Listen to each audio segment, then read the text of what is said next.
Hi, boys and girls. I'm here to read Chapter 4 of Secrets of Droon, Quest for the Queen. Chapter 4 is called Into the Arena. The giant doors parted, and out strode Ortha, ruler of the Bangledorn monkeys. She was tall and slender, and her green fur glistened in the sunlight. She wore a long blue cape and a crown made of sharp purple leaves. She smiled warmly at the kids. "Welcome, all of you, to our forest," she said.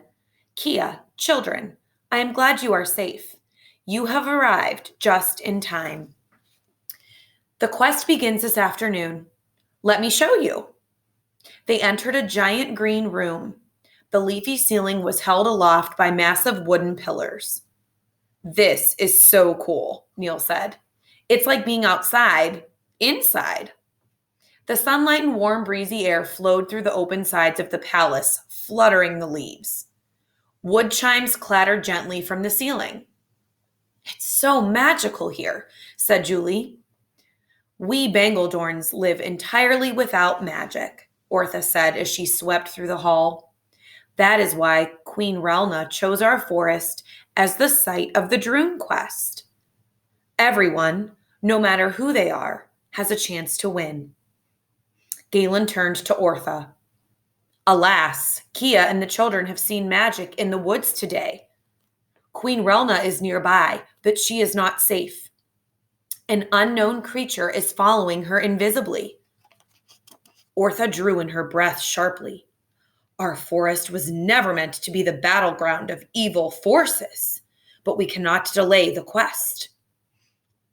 They passed from the room and out onto a balcony overlooking the vast forest. Below the palace, on the forest floor, was a large open arena. In the center was a field. A great throng of people and strange creatures from every corner of Droon were gathering there. Banners waved and flags of all sizes and colors flapped over the tents and incoming wagons. Julie pointed to a long, winding path through the forest below. "What's that?" she asked. "That is the course for the quest," Ortha said. "Each team races in chariots. The course twists and turns like a snake and ends at the sea." "It looks so cool," said Neil. "Can we race?" The Bangledorn ruler nodded. "Yes, but as with all true quests, it will not be easy. You must race once around the arena, then enter the forest. You will find obstacles." "What kind of obstacles?" asked Eric. "First, the walls of fire," said Max, his eyes growing large. "Then, an angry, raging river. After that, you must race on foot," said Ortha, "across the beach and across a bridge." "A bridge to where?" asked Julie. "Ah, this is the most wonderful part," said Galen. "On this very day, every 7 years, an island appears offshore at sundown. When Relna founded the quest, she chose the island as the place where the quest would end." Here's a picture of the obstacle course. Well, the arena, I guess, not the obstacle course. "It is on the island that the winner will find the prize." "But you must be quick," said Max. "The island appears for only a few moments before it vanishes again, for another 7 years." "Another secret of Droon," Julie said. "Neat." "But what is the prize?" asked Eric.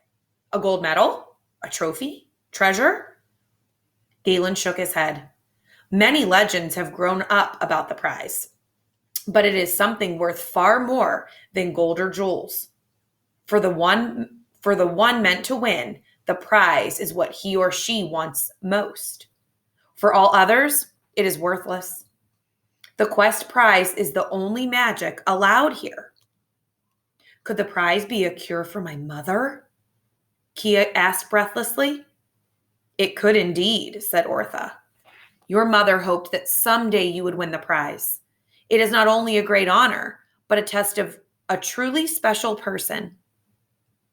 Kia looked at the gathering crowd. Then she unslung her harp. "I will try my best." She handed the harp to Galen. "I guess I won't be needing this." The gong sounded again, and Ortha smiled at the children. It is time to enter the arena. The children, with Max and Kia leading the way, descended into the quest arena. There were all kinds of games and sporting events being held before the big quest. One purple lumpy in a yellow warm-up suit was tossing a large leather ball at a stone wall. "Okay," said Neil, "the catapult contest." Nearby, a pair of slithery creatures with tiny heads raced into the trees as crowds cheered. Beyond that, a handful of green monkeys leaped onto vines and swung to see how far they could go before jumping off into a small pond. Julie grinned. "I love it. It's like the Olympics in our world. I want to be in a race." "Look," Max shouted, "the chariots!" Eric whistled when he saw them. "Oh, cool." Before them stood a giant parking lot full of chariots ready for the quest. Each chariot was like a fancy open cart hitched to a single pilka. Some had wings flying up from the back. Others had double sets of wheels. Some had seats. Others you stood up in. But all of them looked very fast. Kia hopped into a sleek purple one. "This is the one I'm choosing," she said excitedly. "I love the wings in the back. Besides, it's big enough for 4. Would you like to race along with me?" Julie jumped up and down. "Yes, yes, yes, I'd love to." "You bet," said Neil. "Vroom, vroom." Eric glanced around at the crowd. "But let's not forget our homework." Galen said to be watchful. If there's magic here, it means somebody is disobeying the law. "I'll watch out for the cheaters," said Neil. "But I'm running if I see someone invisible." "How can you see someone who's invisible?" asked Julie. Kia laughed, then stopped suddenly and looked around. "You sense them." Eric turned to her. "Are you saying you sense something now?" Before Kia could answer, a loud voice yelled behind them. "Out of the way, please!" A yellow wagon rumbled into the field. It was Tarak. He seemed to stare at Kia as he drove his wagon into the arena. "Tarak the clown is here," he bellowed. "My show begins in half an hour. You'll laugh so hard, you'll cry." Julie pulled Kia close. "That's him," she whispered as the wagon rolled by. "Tarak is the strange man we told you about." Kia watched the yellow wagon rumble away. "It's odd.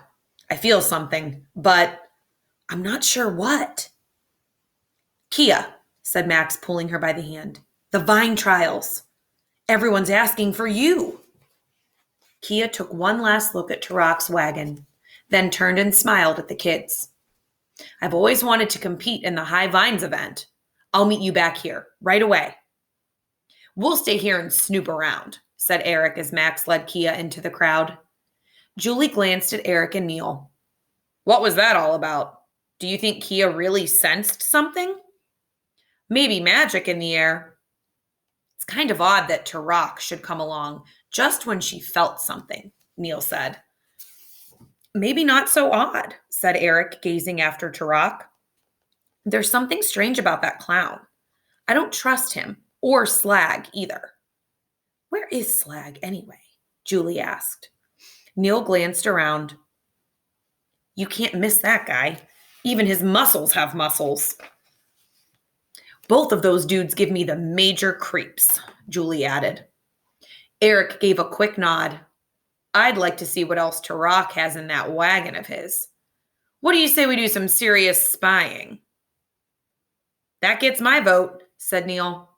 They all started after Tarak's wagon. Suddenly, a cry rang over the arena. "Help! Princess Kia's in trouble!" And of course, that's the end of the chapter. So we'll find out on Tuesday what kind of trouble, because chapter 5 is called A Princess in Trouble.